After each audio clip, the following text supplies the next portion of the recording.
ഇന്ന് വിനായക ചതുർത്ഥി. ചിങ്ങമാസത്തിലെ വെളുത്തപക്ഷത്തിലെ ചതുർത്ഥി ദിവസത്തിൽ ആഘോഷിക്കപ്പെടുന്ന ഒരു ഉത്സവമാണ് വിനായക ചതുർത്ഥി അല്ലെങ്കിൽ ഗണേശ ചതുർത്ഥി. ഗണപതി ഭഗവാന്റെ ജന്മദിനമായും ഈ ദിവസം കണക്കാക്കപ്പെടുന്നു.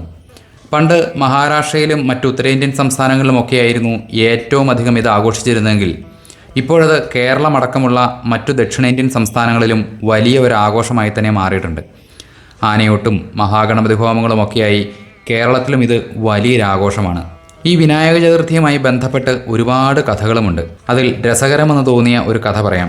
വിനായക ചതുർത്ഥിക്ക് ചന്ദ്രനെ കാണാൻ പാടില്ല എന്ന് പറയുന്നത് കേട്ടിട്ടില്ലേ?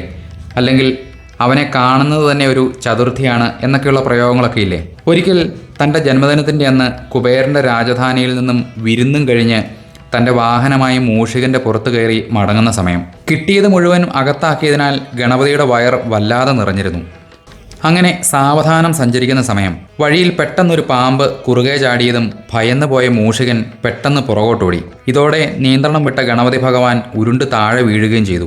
ഗണപതിയുടെ വലിയ വയറും അദ്ദേഹത്തിൻ്റെ രൂപവും മൂലം വീഴ്ച അല്പം രസകരവുമായിരുന്നു. ആ വീഴ്ചയിൽ അദ്ദേഹത്തിൻ്റെ വയറ്റിലുണ്ടായിരുന്ന മോദകങ്ങളെല്ലാം പുറത്തു ചാടുകയും ചെയ്തു.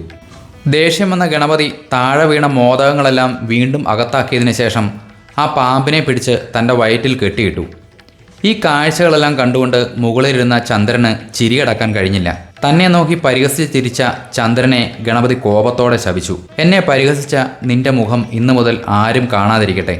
ഇനി ആരെങ്കിലും നോക്കിയാൽ അവന് കള്ളൻ എന്ന അപവാദവും ജീവിതകാലം മുഴുവനും കേൾക്കേണ്ടി വരും. തൻ്റെ തെറ്റ് മനസ്സിലാക്കിയ ചന്ദ്രൻ ഭഗവാനോട് മാപ്പപേക്ഷിച്ചു.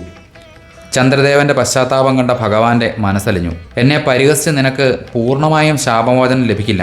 ഇനി മുതൽ എല്ലാ മാസവും ചില ദിവസങ്ങളിൽ നിന്നെ കാണാൻ കഴിയാതെ വരികയും ചെയ്യും.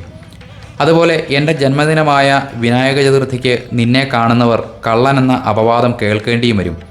എങ്കിലും അവർക്ക് സെമന്തകമണിയുടെ കഥ കേൾക്കുന്നതിലൂടെ ആ ശാപത്തിൽ നിന്നും മുക്തി നേടുകയും ചെയ്യാം.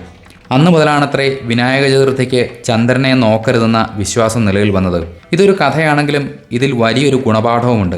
ആരെയും ക്രൂരമായി പരിഹസിക്കരുതെന്നും ഓരോ ജീവിക്കും അതിൻ്റേതായ പ്രാധാന്യമുണ്ടെന്നും അഹങ്കാരത്തിന് ഒരിക്കൽ പതനമുണ്ടാവുമെന്നും ഈ കഥ നമ്മെ ഓർമ്മിപ്പിക്കുന്നു. വളരെയധികം പ്രത്യേകതകൾ നിറഞ്ഞ ശരീരത്തിനുടമയാണ് ഗണപതി. തലയ്ക്ക് ചേരാത്ത ഉടലും ഉടലിന് ചേരാത്ത വയറും വയറിന് ചേരാത്ത കാലും ശരീരത്തിന് ചേരാത്ത വാഹനവുമെല്ലാം ഗണപതിയെ മറ്റു ദേവതകളിൽ നിന്നും വ്യത്യസ്തനാക്കുന്നു. പരസ്പരം ചേരാത്ത അനേകം വസ്തുക്കളുടെ കൂട്ടമാണ് പ്രപഞ്ചം. ചേർച്ചയില്ലായ്മയുടെ ചേർച്ചയാണ് ഈ ജീവിതവും പ്രപഞ്ചവും. ഇതുതന്നെയാണ് ഗണപതി സങ്കല്പത്തിനും പിന്നിലുള്ളത്. ദേവ അസുര മനുഷ്യ മൃഗ പക്ഷി വൃക്ഷ ഗണങ്ങളുടെ പതി അഥവാ നാഥൻ എന്ന അർത്ഥമാണ് ഗണപതി എന്ന വാക്കുകൊണ്ട് ഉദ്ദേശിക്കുന്നത്.